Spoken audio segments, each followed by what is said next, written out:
예, 오늘 본문 우리 요한계시록 9장 13절부터 우리 21절 말씀을 중심으로 여섯째 나팔에 대해서 여섯째 나팔은 몇 번째 화입니까? 두 번째 화죠. 화 했는데 다섯째 나팔부터 여섯째까지 왔는데요. 이 그림을 한번 보시면 첫 번째 화는 다섯째 나팔의 재앙인데 성도들이 이렇게 세상 사람들이 이렇게 고통당하는, 그죠? 입 맞지 않는 사람들이 고통당하는, 그죠? 그 다음에 두 번째 화는요, 여섯째 나팔인데 불, 연기, 유황, 이 세 가지 재앙인데요. 또는 사단의 거짓 교리가 이제 극성을 부리는 것을 보게 되는데요. 예, 먼저 우리 여섯째 천사가 나팔을 불 때에 어떤 일이 일어나나요? 우리 13절, 14절 한번 같이 읽겠습니다. 시작. 여섯째 천사가 나팔을 불 때 내가 들으니 하나님 앞 금제단 네 뿔에서 한 음성이 나서 나팔 가진 여섯째 천사에게 말하기를 큰 강 유브라데에 결박한 네 천사를 놓아주라 하매. 자, 여섯째 천사가 이제 나팔을 이렇게 부니까 말이죠. 이제 금 제단에 네 뿔에서 한 음성이 들렸습니다. 여기서 이 금 제단은 뭘 가리킬까요? 제단은 번제단이 있고요, 분향단이 있거든요. 여기서 이제 말씀하고 있는 것은 금 제단은 분향단입니다. 그죠? 우리의 기도를 향해 담아서 이렇게 올라가는, 그죠? 이 분향단. 그래서 오늘 이 본문에서 금제단에서 말이죠, 한 음성이 들렸고, 들렸다는 그 의미는 또 우리 13절에 보면 하나님 앞 금제단 네 뿔에서, 즉 우리 여섯 번째 나팔, 그죠? 재앙이 이렇게 임하는 것도 하나님의 보좌에서, 그러니까 모든 이 심판을 주관하시는 분은 누구시라고요?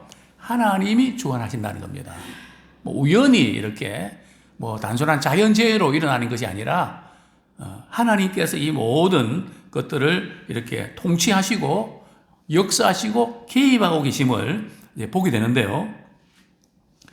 자, 그런데 14절에 보면 나팔 가진 여섯 천사에게 말하기를 큰 강 유브라데에 결박한 네 천사를 놓아주라.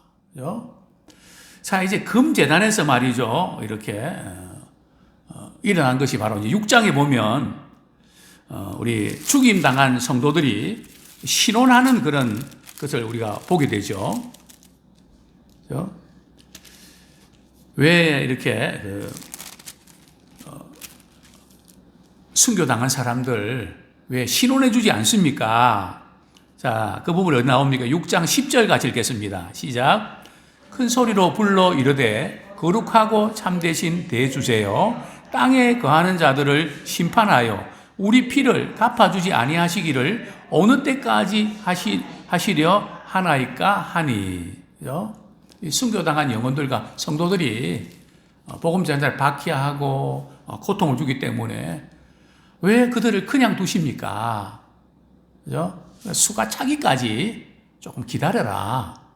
근데 그 기도가 이렇게 올라가서 말이죠, 이제 일곱 나팔 이렇게 불 때에 금 향로를 말이죠, 땅에 쏟는 그 기도가 응답되어서 하나님의 심판이 임하는 거거든요. 그래서 우리의 기도는 결단코 땅에 떨어지지 않는 것을 우리가 보게 되는데요. 그렇습니다. 이 모든 이 심판과 이 모든 이 일곱 나팔의 이 재앙들이 결국은 성도들의 기도에 대한 응답이라는 사실을 우리는 꼭 기억을 하셔야 됩니다. 자, 먼저 이렇게 살펴보고 싶은 것은 바로 유브라데에 있는 네 천사들을 놓아주라 하는 것인데요. 우리 14절에 보면 유브라데에 결박한 내 천사를 놓아주라. 그죠? 천사들을 결박을 했단 말이죠. 근데 이 천사들을 놓아주니까 뭐가 일어납니까? 전쟁이 일어나거든요. 여섯 번째 나팔은 이제 말세의 말이죠. 여기저기에서 극심한 무서운 전쟁의 소식들이 들려질 거다 하는 것을 이제 예고를 하고 있는 것이죠. 자, 우리 요한계시록 7장을 한번 보겠습니다. 아직 지금 이렇게 내 바람을 말이죠. 천사들이 이제 붙잡고 있단 말이죠. 이걸 놓아버리면 전쟁이 일어난단 말이죠. 요한계시록 7장 1절 2절 같이 읽겠습니다. 시작. 일 후에 내가 내 천사가 땅 내 모퉁이에 선 것을 보니 땅의 사방의 바람을 붙잡아 바람으로 하여금 땅에나 바다에나 각종 나무에 불지 못하게 하더라. 또 보면 다른 천사가 살아계신 하나님의 인을 가지고 해 돋는 데로부터 올라와서 땅과 바다를 해롭게 할 권세를 받은 내 천사를 향하여 큰 소리로 외쳐. 여기 보면 여기 지금 동서남북에 말이죠. 이 네 군데, 그죠? 바람의 불지도 맡고 있는 천사들은 많은 분들이 이제 해석할 때에 오늘 봄에 나오는 이 천사들도 악한 천사들이다. 선한 천사들이 아니라 악한 천사들까지도 우리 하나님께서 사용하시는 도구에 불과하다는 거죠. 그걸 아셔야 됩니다. 귀신은 말이죠. 사단은 자기 마음대로 이렇게 하나요?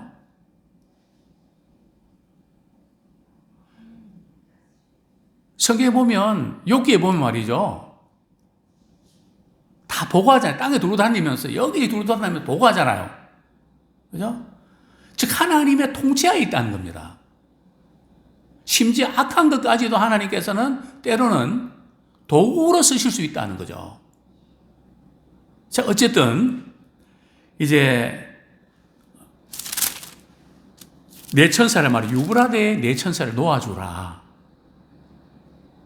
딱 놓아주는 순간에 전쟁이 일어납니다. 근데 이 전쟁에서 말이죠. 다섯째 나팔은, 사람들에게 말이죠. 뭘 줍니까? 고통을 주거든요. 그런데 여섯 번째 나팔은 어떤 특징이 있습니까? 고통으로 끝나는 것이 아니라 죽는다는 거죠. 몇 명 정도요? 전 인류의 3분의 1이 죽임을 당합니다. 자, 요한계시록 우리 9장 15절 말씀 같이 읽겠습니다. 시작. 내 천사가 놓였으니 그들은 그 년 월 일시에 이르러 사람 3분의 1을 죽이기로 준비된 자들이더라. 이 전쟁에서 몇 명이 죽는다고요? 3분의 1이 죽는다. 어떤 전쟁이길래 3분의 1이 죽는 아주 이 무기가 말이죠. 아주 이렇게 살상 무기고 뭐 공포의 그런 무기죠. 뭐 지금 우리 전 세계에 말이죠. 어떤 분들은 이 부분들을 이제 핵이다. 뭐 이렇게 단언하는 분도 계신데 어쨌든 살상 무기고 이 전쟁을 해서 많은 사람들이 죽게 되는데요. 3분의 1이 죽는다. 곳곳에 이제 전쟁이 일어나는데 이 전쟁은 부분적으로 내전의 어떤 성격보다는 세계 대전으로 일어나는 참 아직도 지금 불씨가 끄트리지 않았잖아요. 그죠? 바로 하마스와 이스라엘의 전쟁. 오늘 본문에 보면 유브라데 말이죠. 결박한 대천사. 그죠? 참 유브라데 강은 이스라엘을 둘러싸고 말이죠. 어떤 나라가 있습니까? 아수가 있고요. 바벨론이 있고요. 그죠? 이스라엘을 계속 괴롭혔던 그런 나라들이 유브라데 강을 건너서 전쟁이 이렇게 하게 되죠. 어쨌든 우리 요한계시록 전체를 볼 때 세계대전은 어디서요? 중동에서 일어나게 될 가능성들을 성경 여러 군데에서 에스겔도 그렇게 예언하고 있고요. 벌써 이 중동에서 말이죠. 이게 세계 이 대전에 일어날 것 같다. 지금 요즘 그런 소식 듣지 않습니까? 지금 미국이 말이죠. 어쨌든 지금 이스라엘에 말이죠. 수상을 말이죠. 설득을 하고 이제 선거 앞두고 있고 여러 가지 지금 경기도 어렵고 이런데 자꾸 지금 이렇게 완전히 그런 그 세력들을 제거하려고 하는 이번에 이제 이렇게 그 작전을 감행할 때도 미국에 소식을 주지 않고 정보를 주지 않고 그냥 일방적으로 감행했고 미국도 지금 굉장히 화가 났죠. 어쨌든 이런 여러 가지 상황들 뿐만 아니라 우크라이나도 그렇지 않습니까? 소련 말이죠. 본토를 공격하지 하면 안 된다 그랬거든요. 왜요? 러시아 본토를 공격해버리면 푸틴이 어떻게 합니까? 자꾸 푸틴이 여차하면 갖고 나오는 게 뭡니까? 그럼 우리 핵무기 터뜨린다? 그러니까 미국은 말이죠. 절대 내전은 그 이제 러시아 본토를 공격하지 마라 그랬는데 드럼으로 말이죠. 막 그냥 작사를 내지 않습니까? 하여튼 이게 지금 이 전쟁의 불씨들이 여러 지금 군대에서 일어나고 있음을 보게 되고요. 또 이란이 지금 핵을 갖고 있다. 사실 이란이 핵 가지면 참 이 중동 전쟁이 일어날 수 있는 가능성이 대단히 높지 않습니까?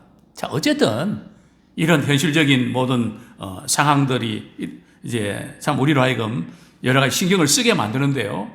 자, 오늘 본문에 우리 16절 보겠습니다. 자, 이제 전쟁을 하는데 동원된 그 마병대 수가 말이죠. 몇 명인가?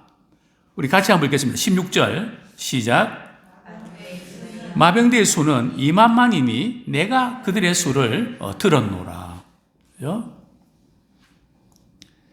마병대의 수는 2만만이다. 그죠? 2만에다가 만을 곱하면 얼마 됩니까? 2억이 된단 말이죠. 그죠? 당시에 로마 군대가 한 25만 명 정도 됐거든요. 그런데 과연 이게 지금 2억이라는 군대가 동원될 수 있느냐? 어떤 분들은 그냥 이렇게 어느 나라가 말이 2억 군대를 보유했다 그렇게 이야기하는데 여기서 지금 요한계시록에 나오는 이 숫자는 액면 그대로 숫자를 받아들이기보다는 상징적으로 보는 것이 저는 맞다고 봅니다. 그죠? 상당히 많은 숫자들이 동원된단 말이죠. 1차 세계대전에서 1,000만 명이 죽었거든요. 2차 세계대전에서 말이죠. 6천만 명이 죽었습니다. 그죠? 어쨌든 이 전쟁에서 많은 연합군들이 동원되고 해서 세계대전도 일어나는. 그러니까 지금 우리가 이제 늘 신경을 써야 될 부분들은 세계대전이 일어날 수 있는 그런 가능성들이 여기저기 일어나지 않습니까?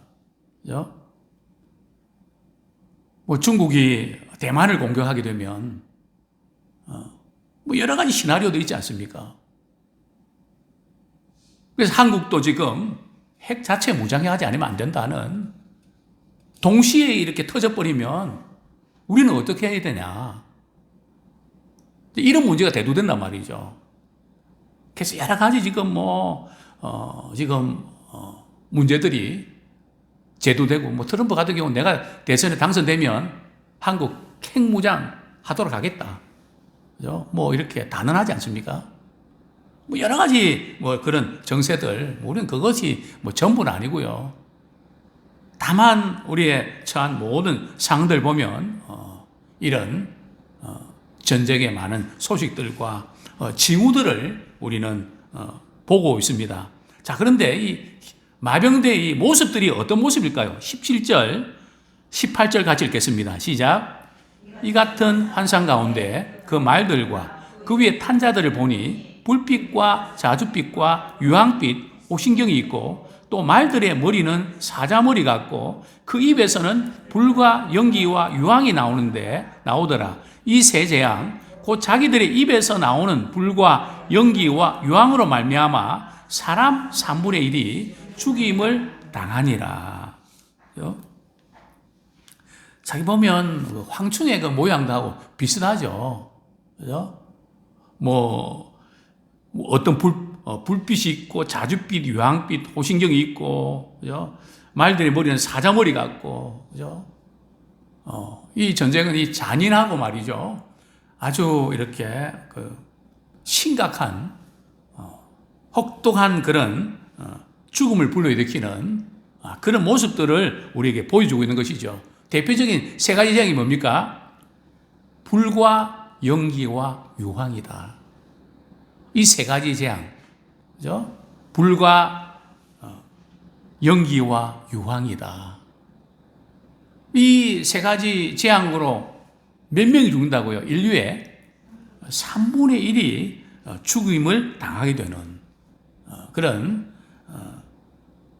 일들이 일어나게 되는데요. 자, 그런데 문제는 19절 같이 읽겠습니다. 19절 시작. 이 말들의 힘은 입과 꼬리에 있으니 꼬리는 뱀 같고 또 꼬리에 머리가 있어 이것으로 해하더라. 그죠? 어떤 분들은 이 부분을 핵탄두가 이렇게 생겼다는 잘 모르겠습니다. 그죠? 그렇게 생긴지 모르겠지만 어쨌든 이 입과 꼬리 힘이 있어 파괴력이 있어서 많은 사람들을 살상하는데 결정적인 영향을 줄 수 있다는 거죠. 뿐만 아니라 이 부분을 이제 어떤 분들은 영적으로 해석하는 분도 있습니다. 물론 1차적으로는 이 전쟁에서의 그 파괴력을 우리에게 말씀하고 있는데요. 두 번째 우리가 이렇게 또 염두에 둘 수 있는 부분들은 우리 이사야 영적인 부분에 있어서도 머리는 지도자잖아요. 꼬리는 거짓말을 가르치는 거짓 선자를 가르치거든요. 우리 이사야 9장 15절 16절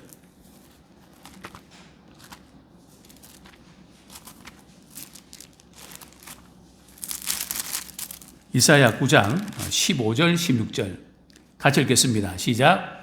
그 머리는 곧 장로와 존귀한 자요 그 꼬리는 거짓말을 가르치는 선지자라. 백성을 인도하는 자가 그들을 미혹하니 인도를 받는 자들이 멸망을 당하는도다. 그죠? 지도자와 이 거짓 선지자들이 잘못된 교훈을 가르쳐서 영적으로 타락하게 되는 이게 이제 마지막 시대에 일어나게 될 어떤 현상을 우리가 말씀해 주고 있는데요. 어쨌든 여섯 번째 나팔은 전쟁에 대한 그 소식, 이 다양한 표현으로 이렇게 우리에게 말씀하고 있는데요. 자, 이러한 전 세계 말이죠. 인류의 3분의 1이 죽는다면 세 사람 가운데 한 명이 죽는다는 말이잖아요. 참 끔찍한 재앙 아닙니까? 그죠? 만약 이것이 실제로 말이죠. 일어났다고 한다면 세 사람 중에 한 명이 죽는다면 그죠? 엄청난 충격 아닙니까? 이스라엘 백성들이 말이죠. 애굽에 나올 때에 하나님께서 모세를 통해서 애굽에 몇 가지 재앙요? 10가지 재앙 내리셨잖아요. 그 10가지 재앙 내리실 때에 마지막 재앙이 뭡니까? 그 집에 장자를 말이죠. 죽이는. 그러니까 애굽 전 지역에 말이죠. 통곡 소리가 나지 않습니까? 어떻게 보면 그것보다 훨씬 더 심각한 죽음의 소식이죠. 자, 이런 슬픈 일을 당하고 이런 비극과 고통 당하면 회개하고 돌이켜서 주님께로 가까이 나올까요? 성경은 뭐라고 말씀하고 있을까요? 우리 20절, 21절 같이 한번 읽겠습니다. 시작. 이 재앙이 죽지 않고 남은 사람들은 손으로 행한 일을 회개하지 아니하고 오히려 여러 귀신과 또는 보거나 듣거나 다니거나 하지 못하는 금, 은, 동과 목석의 우상에게 절하고 또 그 살인과 복술과 음행과 도둑질을 회개하지 아니하더라. 그죠? 자, 3분의 1이 죽고요. 살아남은 사람이 3분의 2인데, 그죠? 그들이 어떻게 했다고요? 회개했다고요? 회개하지 않는. 그죠? 마지막 시대는 믿을 것 같으면서도 말이죠. 좀처럼 믿으려고 하지 않고 주님께 나오질 않습니다. 그죠? 근 30년 전이죠. 30년 전만 해도 그 집안에 무슨 일이 생기고 막 힘들고 어려움이 있으면 교회나 가볼까 그랬거든요. 지금은요, 힘들고 어려우면 교회에 오나요? 어디를 가나요?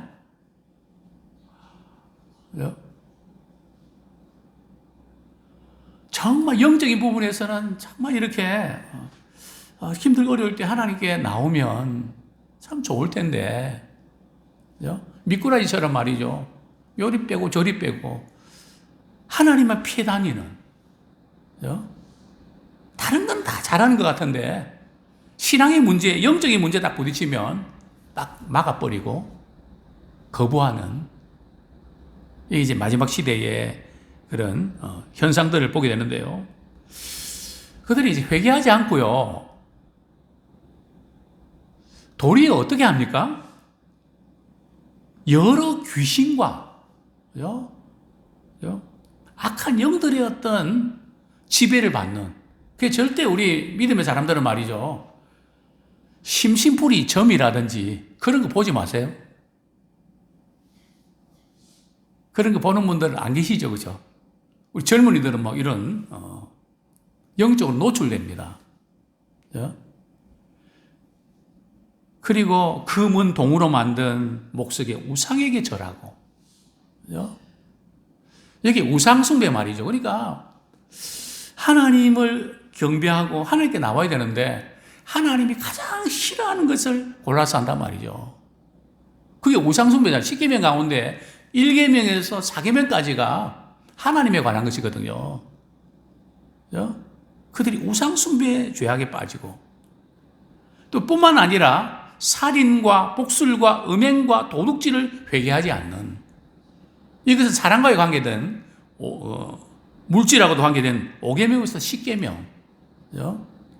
철저하게 하나님이 주신 계명을 무시하고 자기 생각대로 자기 마음대로 살아가는 삶의 방식. 이제 5째 나팔과 6째 나팔까지가 회개의 기회를 주시는데 이제는 끝나버립니다. 회개하는 것도 기회가 있거든요. 저는 그것을 하나님의 데드라인이라고 표현합니다. 하나님 오래 참고 기다리시는데 우리는 알 수 없지만 그 년, 월, 일, 시, 이것은 말이죠, 하나님의 정한 때에 하나님께서 역사하신다는 거죠. 그때 또 전쟁이 일어나고요. 어쨌든 이런 되어지는 많은 부분들 보면서 우리가 깨닫고 우리가 돌이켜서 이제 남은 생에 육체의 남은 때를 영혼의 때를 위해서 살아야 되겠구나. 그죠? 그 카운트다운 하면서 우리 주님이 기뻐하시는, 거기에 초점 맞추며 살아가는 우리 모두가 되기를 축원합니다.